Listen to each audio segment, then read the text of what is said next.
WhiskyJason here, whiskey from the viewpoint of an American in Germany tasting rare and exotic whiskeys. Looky here! Heaven's Door Redbreast. Wow, what happened there? And don't forget, you even have the little tiny robin here up the top. The gate was manufactured or produced or created here by Bob Dylan, and it's basically his whiskey. All right, Whiskybase number 183967. Recommended retail price $99. I paid in Ireland 149 euros for it to bring it over here also to Germany. So it's a 10-year-old whiskey, says so at the top, and it received a 15-month finish in ex-Redbreast Casks. First question of the day for me is, what is an ex-Redbreast cask? They have two types of casks. They have their sherry casks and they have their ex-bourbon casks. So I think what happened is they took a new charred oak container, used it in Kentucky, brought it over then to Ireland, put Redbreast 12-year-old in it, or put Redbreast in it, let it set for 12 years. Oh, for those of you who don't know what the best 12-year-old is, it's the cask strength. Well, actually, there should not be any difference between the cask strength 12-year-old and the cask strength the normal 12-year-old Redbreast. Only difference is how much water they put in it. Here, none. There, a lot. All right, and then so you have a 12-year-old casks, and then that cask was sent back over to America. So it's actually a third fill barrel. First fill in America, second fill in Ireland, if it was only filled once, and then the third fill was the finish here. Now, to be very, very honest, the next question is, do we need Irish cask finish whiskies? I'm just trying to think about it, yeah? You're in Scotland, you have something, I don't know, from Glenmorangie, they like to experiment. They said, all right, here we have the next thing. We used Irish whiskey cask finish. And people in the whole world are going to go, why? Now, when Heaven Door does it, people go, oh, yeah, American-Irish combination, cooperation, history, heritage, yay. And I'm not really sure I get that. Now, we do have two master, I'm not sure about the word blenders here with the two guys, but all right. So Heaven's Door has their man, his name is here, let me make sure I get this right. His name is Ryan Perry. And we have the Billy Lighton. Now, he's, for me, almost like a god of Redbreast Irish whiskey. And they actually joined together to do this. So it was a good collaboration. No one had done it before. No one has done it since. Who knows if it will ever happen again. Now, the next question that I have is, this is a 10-year-old whiskey. So it means it was basically 8.5 years old when they put it in the Irish whiskey casks. And it's a straight bourbon. Tennessee straight bourbon, probably. Oh. All right, so what am I going to compare it to? I'm not going to compare it to the Redbreast yet. I'll do that at the end, but I have a Dickel here. I think it's Dickel juice. And this is a Bottled Bond. This is 11 years old, and this is what I'm going to compare it to and see if it's somewhat similar. And it just received its nice little finish in a 12... a cask that held 12-year-old Irish single pot still whiskey. That is weird, isn't it? I mean, no one's done it before, and I'm really, really not sure. You notice how unconvinced I am. I'm not sure if someone should do it again. But hey, they were able to use the word Redbreast on here, so it is a marketing success if it's not a taste success for me. Now, I do have the official tasting notes here. Now I'm going to talk about the nose. A little bit of Fred Flintstone vitamins and grape flavor. And a tiny, tiny little bit of honey.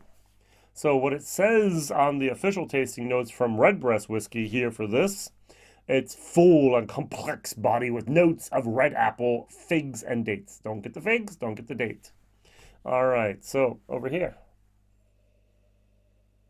Get almost exactly the same Fred Flintstone grape vitamin, but more wood. A lot more wood aging going on here. All right, so let's try it. 50%, 50%.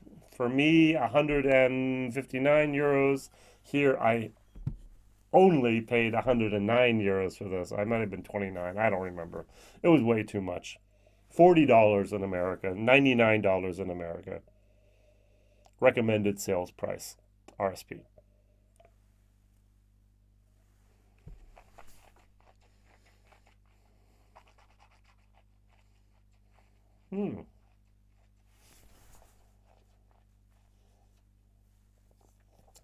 This is not harmonious.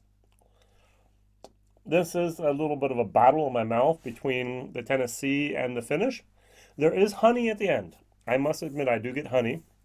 Um, it's weird. It's like, and then the finish is nicer. All right. So on the palate, I should be getting, according to Redbreast here, marzipan, definitely not, and walnut with buttery ground nut sweetness. What is ground nut sweetness? I know nutmeg, but I don't know ground nut sweetness. Raisin and nougat. So on the finish, delicate with a touch of honey. Get a little bit more than honey. It says coconut. Didn't get any of that. And subtle sweetness from Irish honeycomb. Now, I've tried honeycomb in America. I've tried honeycomb in Germany, but I've never tried Irish honeycomb. Is that a difference? Now, I personally would have said that the honey is more important and more determined by the flowers, the blossoms that they're using for the honey rather than the region. All right, so if you have a honeycomb, a beehive next to a sunflower seed field in Hungary, Germany, Ireland, wherever, America, it's going to be almost the same stuff rather than having regional differences just because of the location. It's rather the flowers that the bees actually use to pollinate and to create the honey. But I'm not a beekeeper, so who knows? Maybe I'm totally wrong with that. Um, this is not something I love. I kind of wanted to love it. I kind of wanted to go, oh, this is fabulous. But it's that same old problem. You take not so great stuff at the beginning, and then you add a finish to it. And I don't care how great that finish is, that finish can't cover over all of the previous problems here. All right, so a little bit of the Dickel.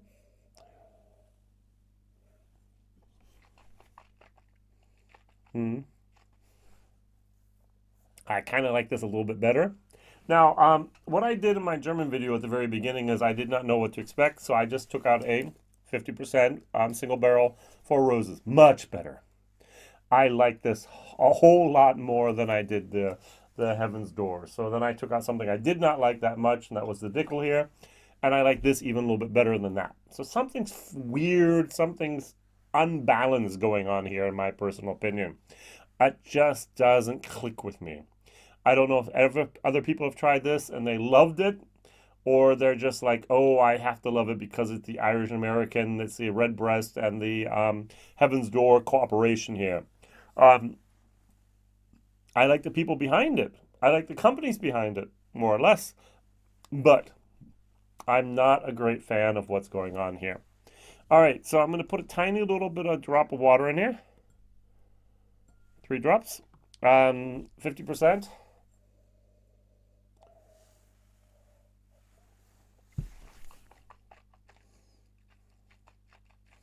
Mm-hmm. Hmm. At the beginning, I got more corn, and at the end, I got less honey. It did balance it out a little bit. That's interesting. It got better with a tad of bit of water. So why did they pick 50%? Why didn't they go with 43 or 46%? Why 50? Oh, I get that honey at the end. It's amazing how I guess it has to be the Redbreast 12-year-old Irish distillers casks give that honey moment. Let's try this again. Like brachlala, that Turkish honey, that Turkish dessert.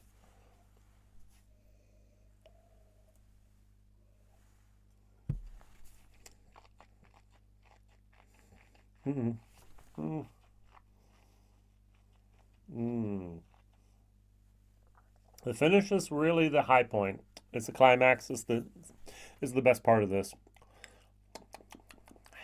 But even there, we have the great Fred Flintstone Vitums coming through. It's a C to C minus whiskey for me. Value for money, even $99. I'm going to have to grade it on what I paid, 149 euros. A D minus. Nice bottle, great story, interesting collaboration, but the product, it's all about the juice. It's all about what's in the glass. It's all about the liquid that touches the lips. And I'm sorry, this just doesn't cut it. It just doesn't do it for me. I'm not a fan at all. So, question of the day. Do you want more Irish cask finishes? Second question of the day. Do you want more collaborations between American distillers and also then Irish distillers? And the last question of the day is, what is your favorite celebrity whiskey? Now, Bob Dylan is behind this whiskey. That's his. I want to try the Terry Bradshaw whiskey, not just because Fred Minnick said it was great in a blind tasting, but I was a Pittsburgh Steelers fan in the 80s. Grew up in western Pennsylvania. Terry Bradshaw was the man, and I still like him today. And so, hey, I would like to have that if I could. There are Scorpion whiskeys over here from Macmurra. There are some other whiskeys that have been celebrity whiskeys in Europe as well as in America. What is your favorite? Which ones can you recommend? So thank you very much for watching, liking, subscribing, and telling others about this crazy guy up Europe tasting rare and exotic whiskeys when he can get it. See you soon. Bye-bye.